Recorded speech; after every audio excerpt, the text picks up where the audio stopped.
think it's a very important visit of the Secretary General of the UN. We know that the dispute of Kashmir is the longest unresolved dispute on the UN's books.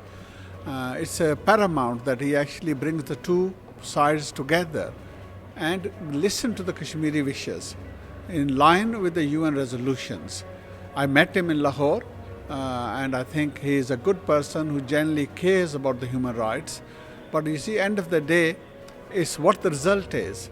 If there is no further development between India and Pakistan, then we are facing the difficulties, the danger of the nuclear, and for the 70 plus years of the Kashmiri suffering. It's also heartwarming to learn that the President Erdogan also visited Pakistan and expressed solidarity in the issue of Kashmir. And I think all this shows that there is a concern in the international level that we get this issue resolved. We've seen this 8 months of lockdown of the Kashmiri people, unprecedented anywhere in the history of the world. In this day and age, in the 21st century, millions of people being locked down in every way. And if you just imagine your own self, your family, if they were locked down for 8 months, what will be the consequences? The whole economic infrastructure is being destroyed. And I think that is in nobody's interest. Similarly, we've seen from our own APPG chair, Debbie Abraham, and a number of other parliamentarians visited Kashmir on the Pakistan side, but Debbie experienced difficulties in even entering India when even she had the valid visa.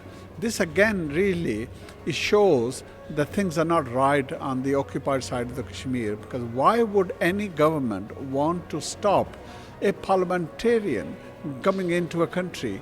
So I think there's a serious issue there. And Donald Trump, again, has been in India now. I think that, again, is an opportunity, because 3 times Donald Trump is on record saying that he will be happy to play a part in trying to see if we can find a solution.